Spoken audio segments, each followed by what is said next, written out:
Bismillahirrahmanirrahim. Assalamualaikum warahmatullahi wabarakatuh. Jumpa lagi di channel Nasihat Kakek. Kali ini Nasihat Kakek kembali menjumpai Anda dengan membawakan satu kisah pilihan. Karomah Gus Dur bisa membelah diri jadi dua. Dunia kewalian adalah dunia yang memiliki banyak dimensi. Dunia kewalian seringkali tidak dapat diterima nalar sehat manusia normal. Karenanya, dunia kewalian seringkali pula diidentikan dengan dunia mistis.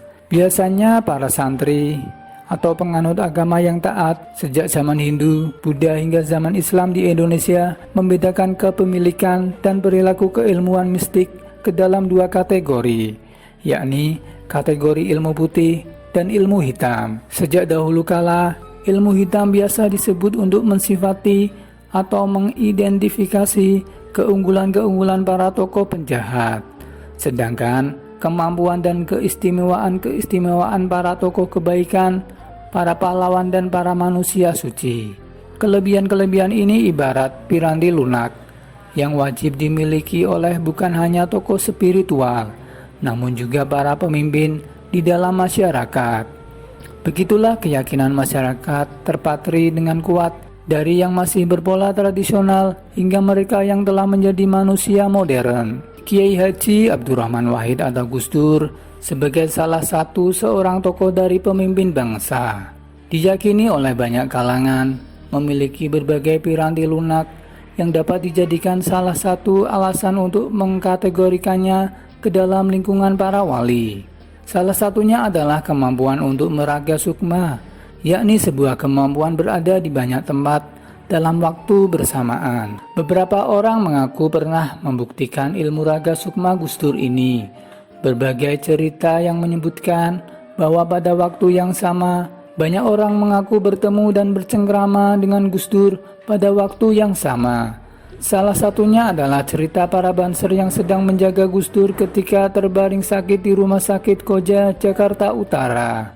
Pada sekitar tahun 1994-an, kala itu Gus Dur sedang dirawat di Rumah Sakit Umum Daerah Koja, Jakarta Utara, yang pada masa itu dipimpin oleh adik kandungnya Umar Wahid. Gus Dur sedang terbaring di kamar dengan dijaga oleh dua orang banser. Seorang banser tampaknya bertindak sebagai komandan. Bila malam hari, kedua banser itu berjaga bergiliran, salah satu tidur dan seorang lainnya terjaga. Hingga pada suatu ketika, seorang yang bertindak sebagai komandan berkata pada temannya, "Saya keluar sebentar, tolong jaga Pak Kiai dengan baik." Tidak lama, saya segera kembali. Dia pun segera berlalu. "Siap," jawab sang banser dengan bersemangat. Sepeninggal temannya, dia pun segera masuk ke kamar perawat dan duduk di sebelah Gus Dur yang sedang terbaring di atas tempat tidur. Tidak berapa lama, Gus Dur terbangun dari tidurnya dan mengajaknya keluar mencari udara segar. Dengan tertatih, Gus Dur mengajaknya berziarah ke makam Habib Hussein Al-Haddad di dekat pintu pelabuhan Indonesia atau Pelindu. Letak makam tersebut hanya berjarak sekitar 400 meter di seberang jalan raya pelabuhan di depan Rumah Sakit Koja. Sang banser pun dengan setia mengikuti Gus Dur yang berjalan tertatih-tatih. Seusai berziarah dan memanjatkan doa, sang banser pun mengiringkan Gus Dur untuk kembali ke kamarnya. Setelah Gus Dur kembali beristirahat dan tidur, dia pun keluar ruangan. Namun, alangkah kagetnya ketika dia keluar ruangan. Dia mendapati temannya yang tadi keluar sedang menunggunya dengan muka masam, laksana komandan yang menunggu laporan kekalahan dari bawahannya. Dengan menghardik, sang banser yang berlaku sebagai komandan ini berkata, "Dari mana saja kamu?